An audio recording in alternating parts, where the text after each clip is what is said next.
Readings of Almighty God's Words. Exposing Antichrists. Item 15. They do not believe in the existence of God, and they deny the essence of Christ. Part 1. 1. Antichrists do not believe in the existence of God. Today, we will fellowship on item 15 of the various manifestations of Antichrists. They do not believe in the existence of God, and they deny the essence of Christ. This item exposes two manifestations of how Antichrists treat God and Christ, which represent the essence of Antichrists. Both of these manifestations pertain to God Himself, involving in one respect the Spirit of God, and in another respect God's incarnate flesh. Antichrists do not believe in the existence of God, nor do they acknowledge His incarnate flesh. These are the viewpoints that Antichrists harbor toward God, and they are the primary manifestations of how Antichrists treat God. For now, we won't fellowship on the essence of these two primary manifestations. Instead, let's first discuss how Antichrist's disbelief in God's existence manifests. That is, what thoughts, viewpoints, attitudes, and specific behaviors, manifestations, and approaches Antichrists have toward God that prove they do not believe in His existence. Are there concrete manifestations of this disbelief? Some may say, Antichrist's disbelief in God's existence simply means them not acknowledging this fact and denying God's existence. In their hearts, they believe there is no God, and that the Spirit of God, God Himself, and the Creator are invisible and non-existent. To them, the title God is void and a figment of human imagination. Isn't this a simple thing to explain and fellowship on? How does this relate to the essence of Antichrists? How are there specific manifestations of this? Isn't this making a mountain out of a molehill? Is it really that complex? Is this line of thinking correct? If you were asked to fellowship on the subject of Antichrists not believing in God's existence, how would you fellowship on it and dissect it? For example, consider a particularly deceitful person. Can you talk about the specific manifestations of their deceitfulness? If you just say, "This person is very deceitful and always lies without uttering a single true word," will you be done fellowshipping then? What are the specific states and manifestations of deceitfulness? How can you dissect that person's deceitfulness? What approaches do they use to deal with people and handle matters in their day-to-day life? What methods do they use to deal with the world? What is their character like? What is their viewpoint on people, events, and things? How can it be proven that this person is very deceitful? Aren't there specifics here? There absolutely are specifics. It's not just about saying what deceitfulness is or what actions are deceitful. And it's not just about explaining this term. Instead, you need to dissect their specific manifestations, behaviors, thoughts, viewpoints, their methods for handling matters, their character, and so on. The main characteristic of a deceitful person is that they never open their heart to fellowship with anyone, and they do not speak their heart even to their best friend. They are extraordinarily inscrutable. In fact, such a person may not necessarily be old, or have seen much of the world, and may even have little experience, yet they are extremely inscrutable. They are very cunning for their age. Is this not a deceitful person by nature? They hide themselves so deeply that no one can see through them. No matter how many words they speak, it is difficult to tell which are true and which are false, and no one knows when they are telling the truth or when they are lying. In addition, they are especially skilled at disguise and sophistry. They often hide the truth by giving people false impressions, so that all people see is their false appearance. They disguise themselves as a lofty, good, virtuous, and guileless person, as a person who is liked and approved of, and in the end, everyone worships them and looks up to them. No matter how long you spend with such a person, you never know what they are thinking. Their views and attitudes toward all manner of people, events, and things are hidden in their heart. They never tell these things to anyone. They never fellowship on these things even to their closest confidant. Even when they pray to God, they may not confide what is in their heart or the truth about them. Not only that, they try to disguise themselves as a person with good humanity, who is very spiritual and dedicated to pursuing the truth. No one can see what kind of disposition they have and what kind of person they are. These are the manifestations of deceitfulness. For instance, consider a lazy person. What are the specific manifestations of laziness?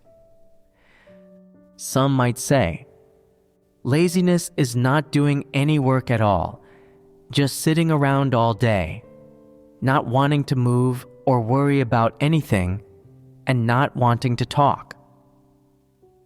Are these the concrete, essential manifestations of laziness? No, these are just some superficial phenomena. What then are the essential manifestations of laziness? Primarily, there are two major manifestations. First, an unwillingness to endure any hardship, not bearing a burden or responsibility in whatever they do, complaining whenever their body suffers a little discomfort, or encounters any slight difficulty or a bit of tiredness. Second, an aversion to doing any work, wanting a life of pleasure, preferring leisure and disliking labor, idling away their time, and drifting through their days, as well as whining endlessly and hiding themselves away where no one can find them whenever they have to work. These are the two main manifestations of laziness. We won't discuss the specific manifestations here. Take, for example, a gluttonous person. What are the specific manifestations of gluttony? This is something within humanity that should be easy to dissect and discern, right? Constantly pursuing physical pleasures, always wanting to eat tasty food, satisfying one's cravings. Having an insatiable appetite when it comes to delicious food. These are manifestations of gluttony. Aren't there people who, after hearing that a place has delicious food, go to great lengths to find it? For instance, say that a new restaurant opens somewhere, and it offers a variety of delicious dishes.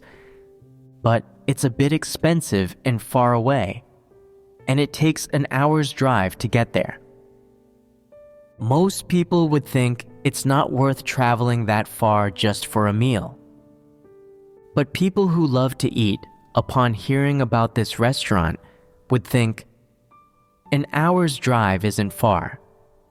Isn't life all about eating, drinking, and having fun? Let's go eat. However, if the same person were asked to drive an hour to attend to their proper work, they would start pondering, won't I get tired going there? Will it be fruitful for me to spend so much time to go and work there? What if I encounter bad people? What if the car runs out of gas? What will I eat there? Will there be ready-made food? What if I can't adapt to the local environment? What if I can't sleep at night? They complicate things when it comes to their proper work, seeing difficulties everywhere. But when it's about eating something delicious, they are willing to overcome all obstacles. Every obstacle becomes a non-issue, and they stop overthinking. These are specific manifestations of gluttony. I am just briefly mentioning this here. I won't elaborate on it further. Let's go back to the subject of today's fellowship.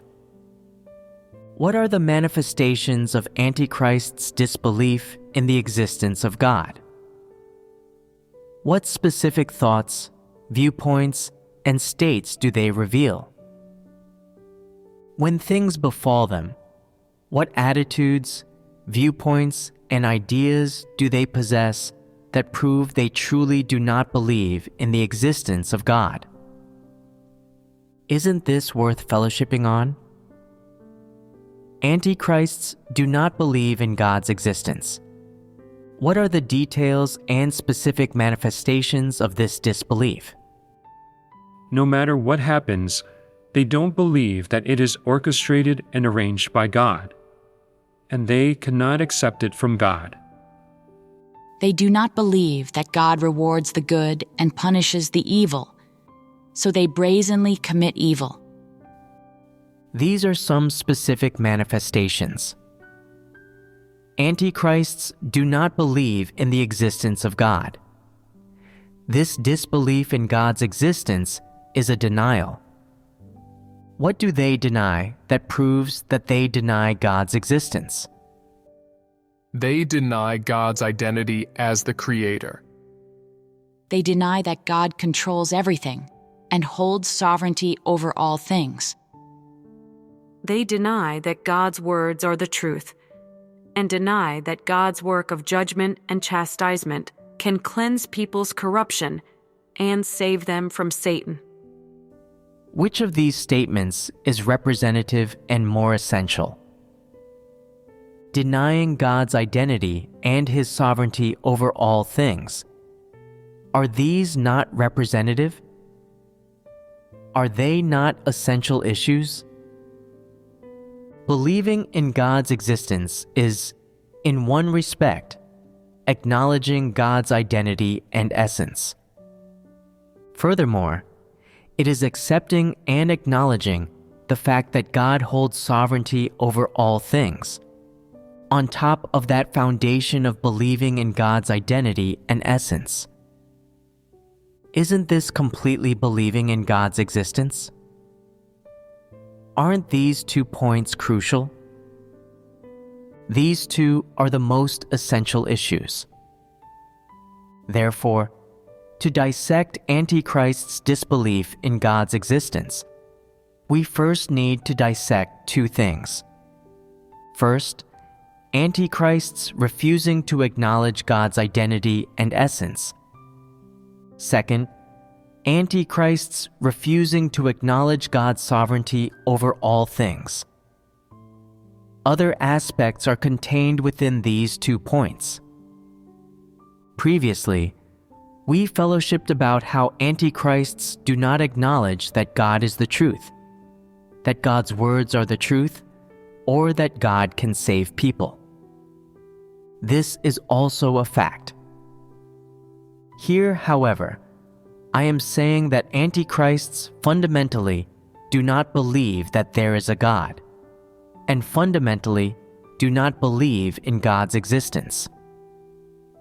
Dissecting this from the perspective of antichrists not acknowledging God's identity and essence, and refusing to acknowledge God's sovereignty over all things, will be more powerful and representative. A. Refusing to acknowledge God's identity and essence. Let's begin by fellowshipping the first point. Antichrists refusing to acknowledge God's identity and essence. What is God's identity? To all created beings, God is the Creator. So what is His identity to all things? The sovereign of all things. This title is also accurate, yet what is God's true identity? When addressing God, can you directly refer to Him as the sovereign of all things? It's like how your mother's identity to you is the person who gave birth to you and raised you. But can you call your mother the one who gave birth to me and raised me? What do you call her? Mom. That is your term for your mother. Therefore, the title of the Creator, the sovereign of all things, is God, and only God Himself can be called God. To all created and non-created things, God is God.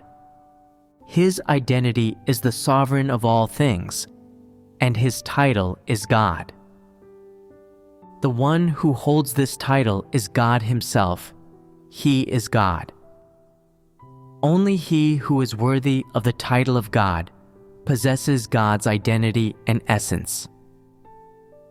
Let's not speak about the word essence for now, and speak instead about identity. God Himself, who possesses the identity of God, does the things of God, expresses God's disposition, and leads all mankind and holds sovereignty over all mankind and all things using God's methods. For those who believe in God and acknowledge God's identity, their perspective on all that God does is utterly different from that of antichrists. Those who can correctly understand everything that God does amid all things will see from this the methods of His actions, and further assure themselves of His existence among all things.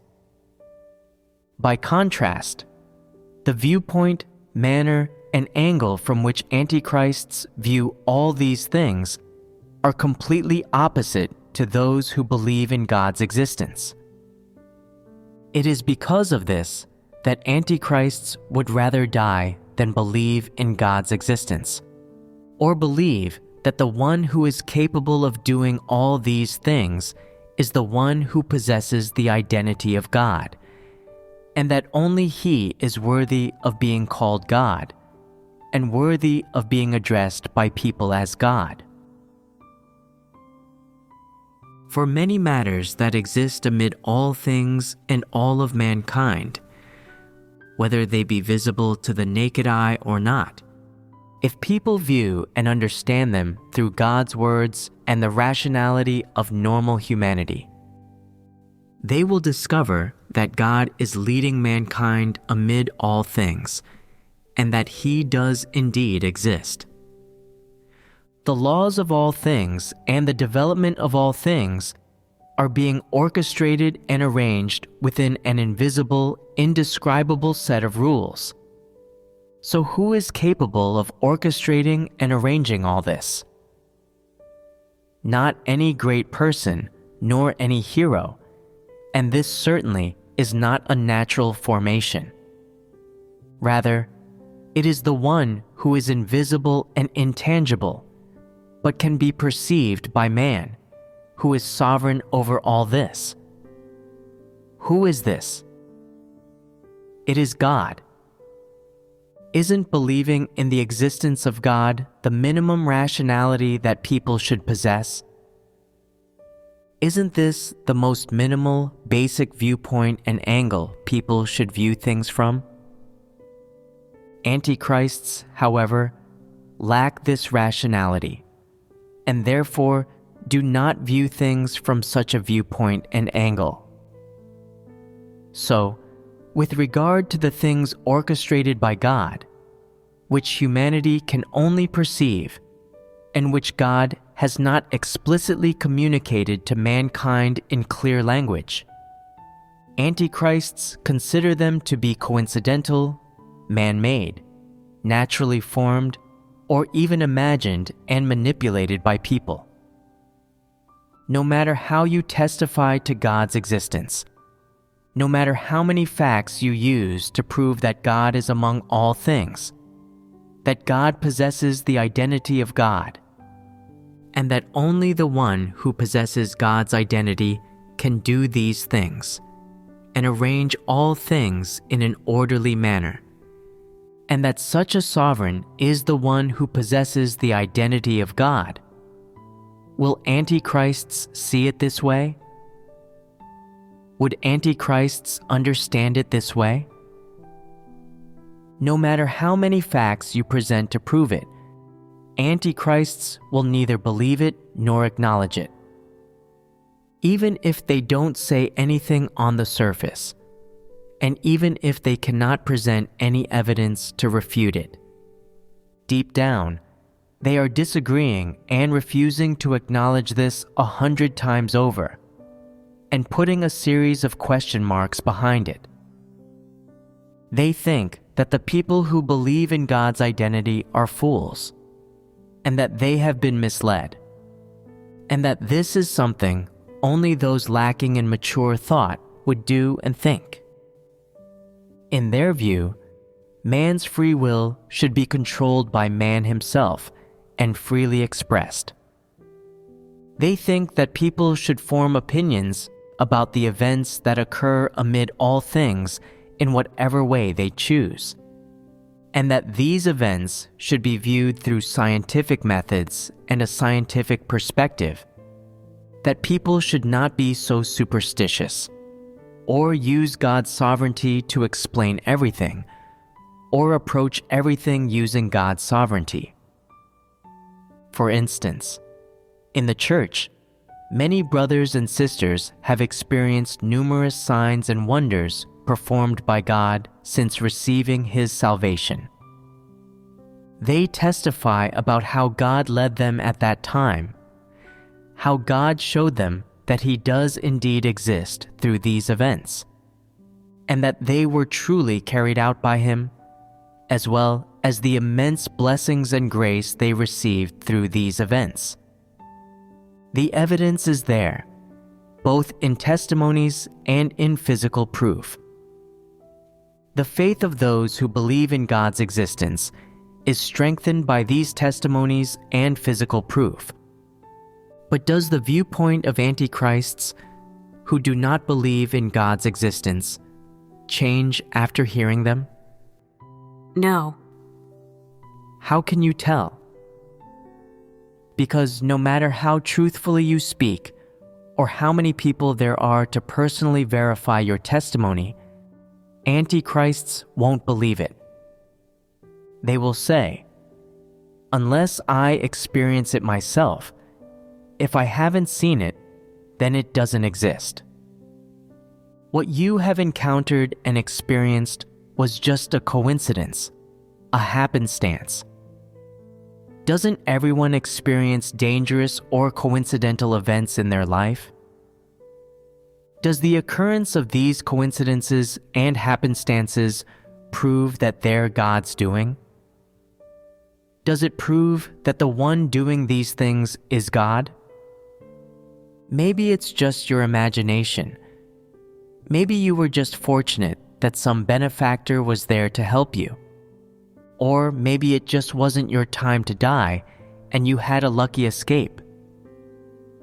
See, do they acknowledge the things God has done on these people? They don't acknowledge or believe in the things that God has done on the brothers and sisters, nor do they believe that God can perform such deeds, or that the things the brothers and sisters experienced really happened.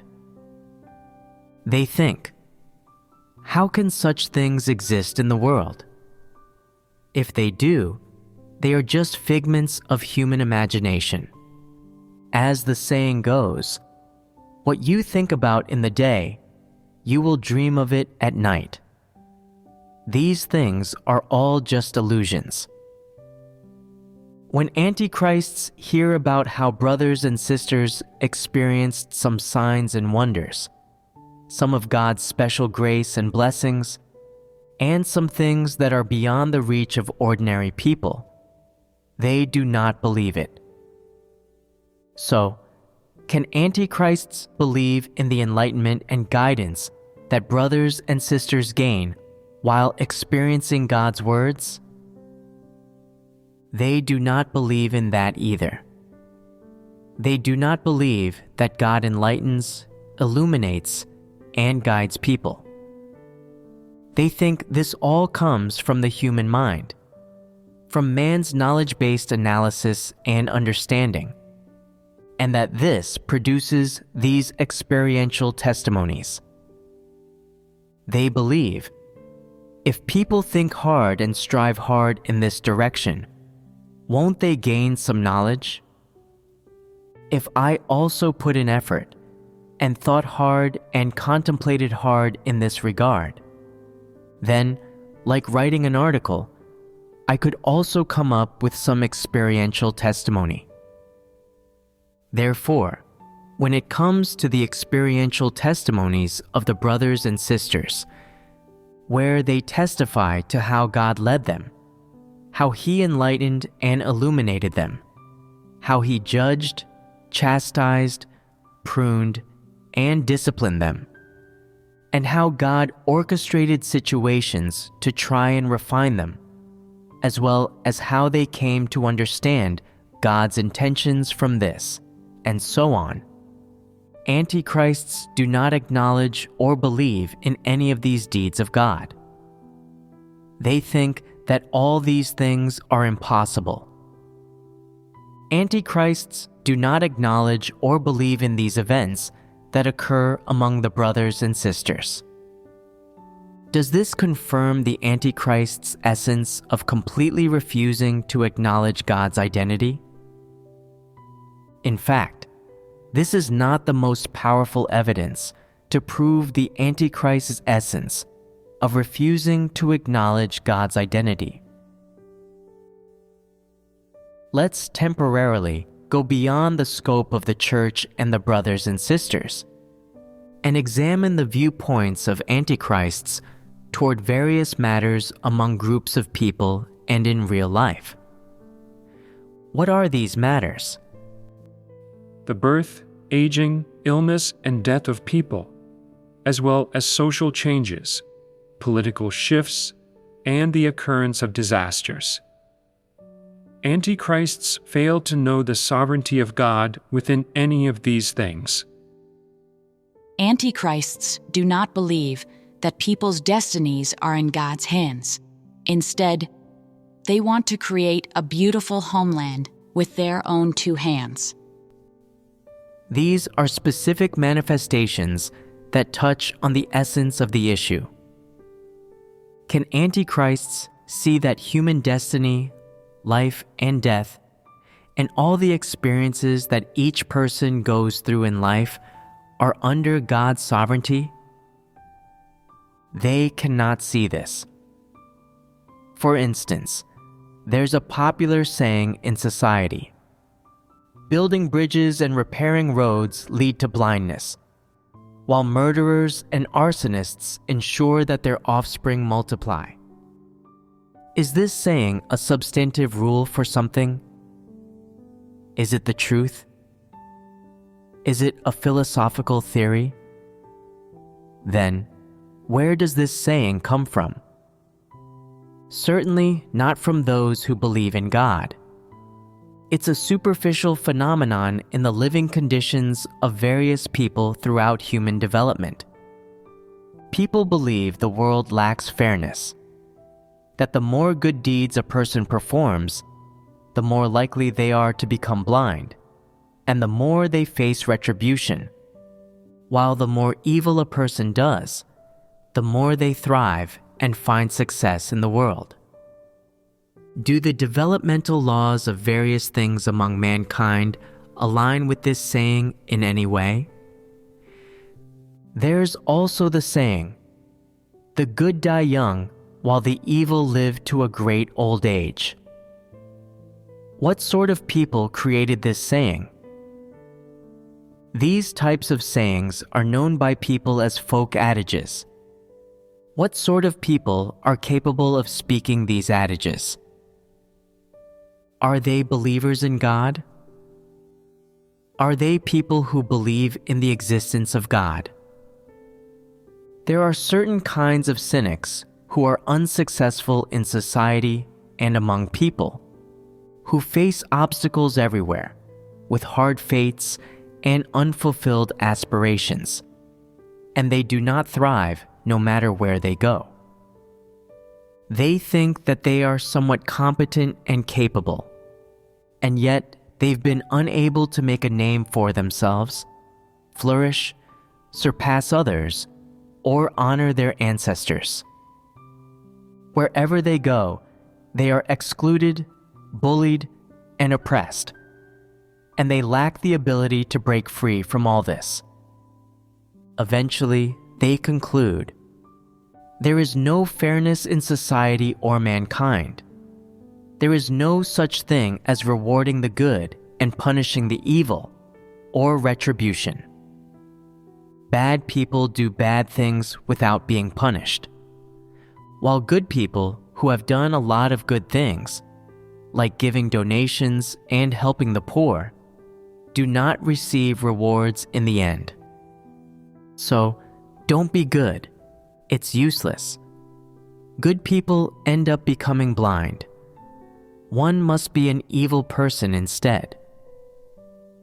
Because they are unsuccessful in the world and among groups of people, they complain about the lack of fairness and justice in the world, and the absence of a savior in the world. They think that everyone has wronged them because no one sees their strengths or expertise, and no one puts them in important positions. So, they produce this kind of twisted theory to complain about mankind and the world. In reality, are there reasons behind the occurrence of these various things? Are there causal relationships? Absolutely. Antichrists share the same viewpoint as these people. They do not believe that God is sovereign over all things, nor do they believe that everything God, who has the identity of God, holds sovereignty over is righteous.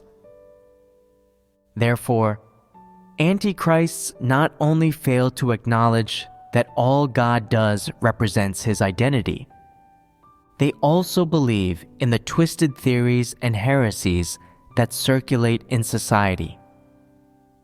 They believe that those twisted theories and heresies are true, and it is only those who are able to prosper in this world, who are worshipped and followed, that can be called the gods of their hearts, and the ones in their hearts who possess the identity of gods.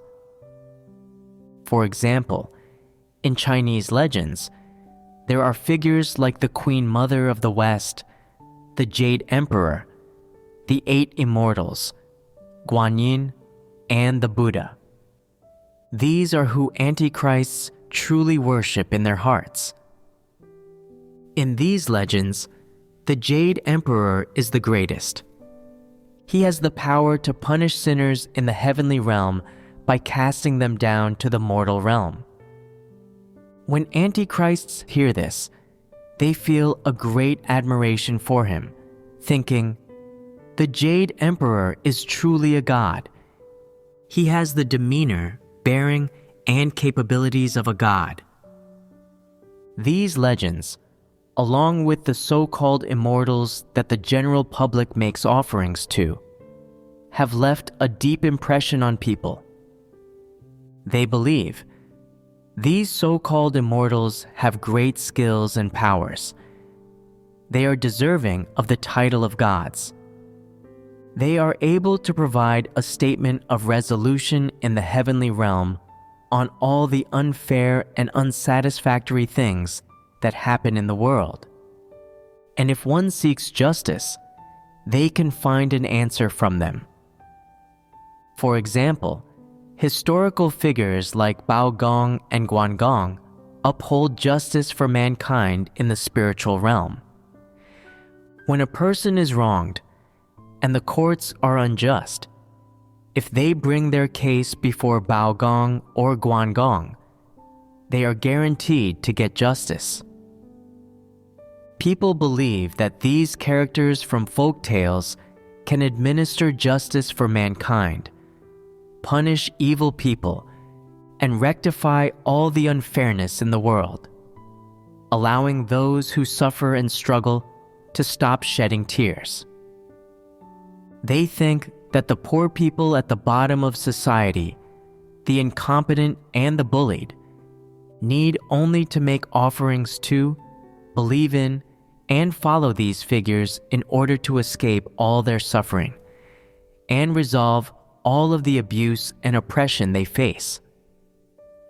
Similarly, in their hearts and minds, Antichrists believe that gods should be like the so-called Bodhisattva and Buddha, solving all human suffering and rescuing people from the sea of misery.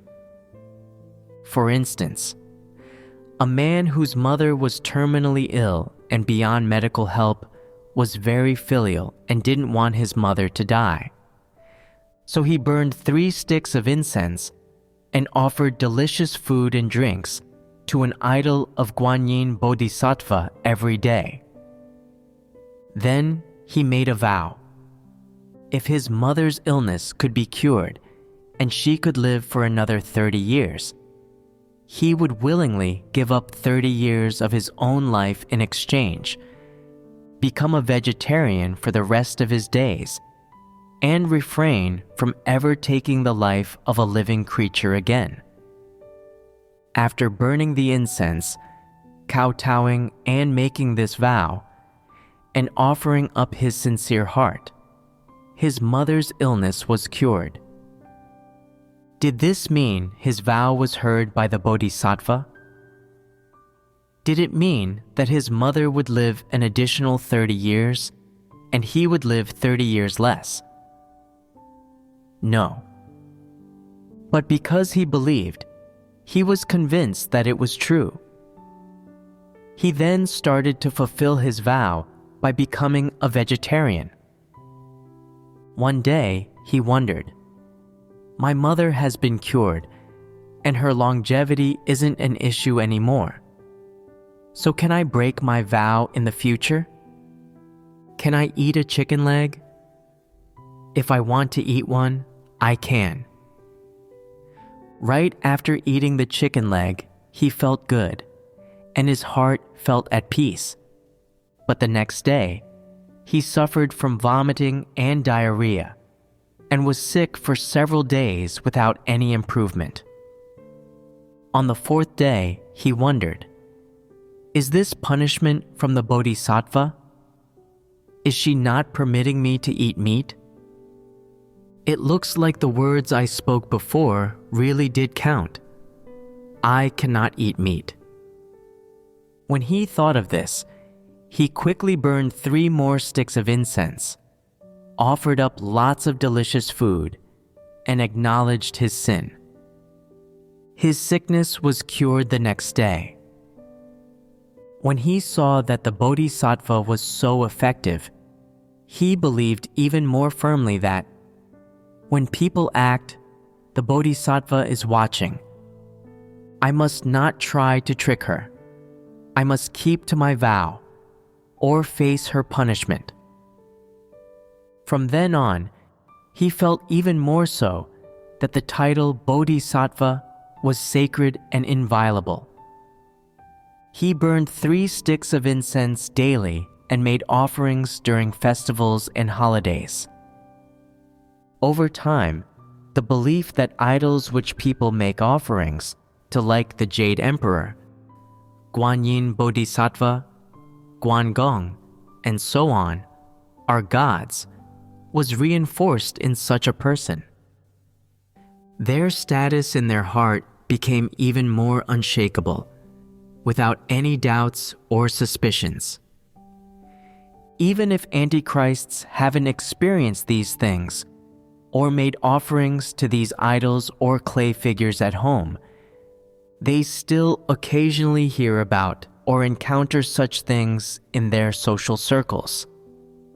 For example, they hear about how the Buddha cured someone's illness, or dispensed justice by bringing retribution upon evil people, or how somebody became wealthy after a feng shui master rearranged some things in their house, or how someone consulting a feng shui master or a yin-yang master regarding tombs and choice of graveyards led to their descendants becoming high officials or enjoying great success in their careers, and so on.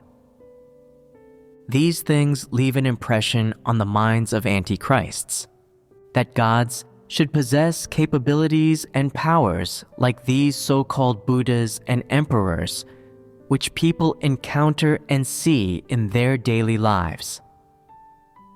They even think that gods should be like those idols people make offerings to, displaying some signs and wonders among people to invoke horror and astonishment. And if a god does not do this, then they think it should not be considered a god. With such views and understandings of gods, what does the concept of a god become for antichrists? In their minds, a being like the Jade Emperor, who could dispatch heavenly soldiers to cast those who violated heavenly laws into the mortal realm at any time and any place, is truly a god, and the one who possesses the identity of a god. Or an idol which people make offerings to that can enable them to get rich and become high officials. To antichrists, such beings are also deemed worthy of possessing the identity of gods.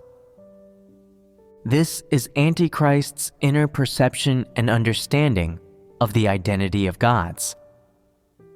So, when God works in the land where the great red dragon lies, and some brothers and sisters are arrested, the church is damaged, and God's work is obstructed and disturbed, what do antichrists think? If this is God, why would such things happen to the church?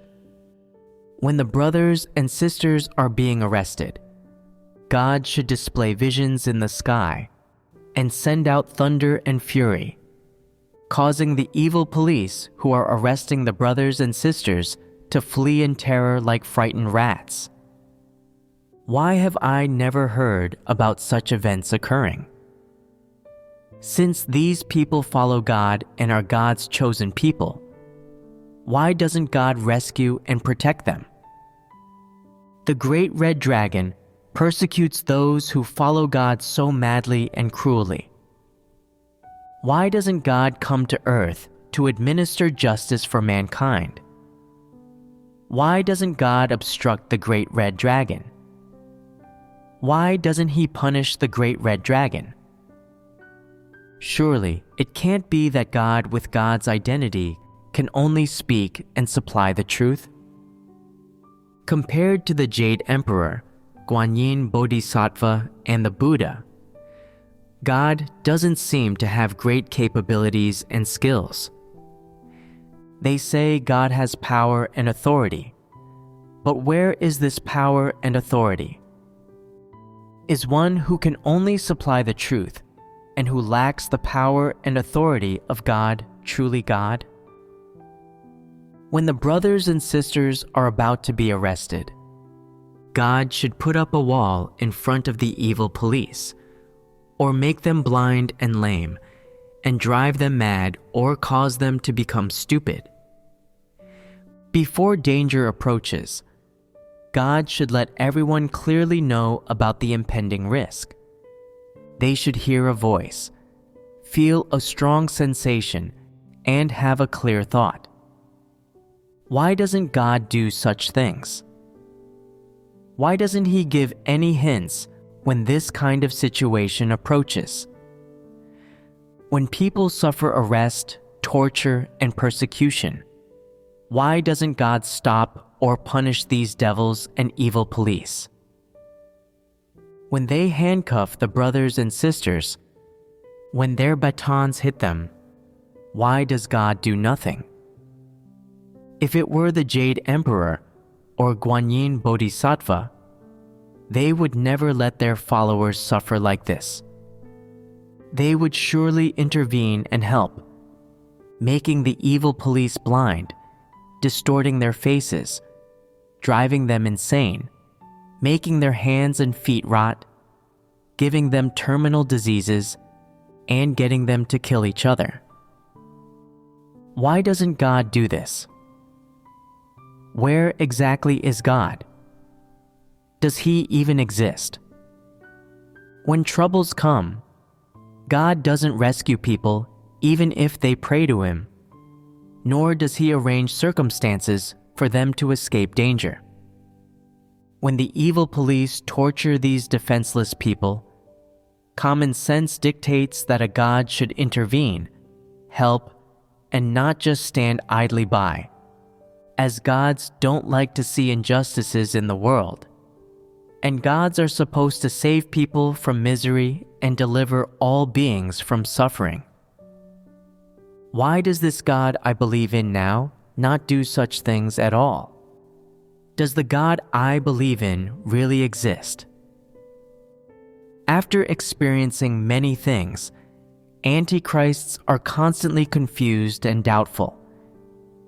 They even go to fortune tellers and yin-yang masters during their belief in God for readings, to see what their future holds, to check whether they will be imprisoned, whether their work will go smoothly, whether a villain will try to take revenge on them, or whether there's a way to avoid jail if it's in their fate.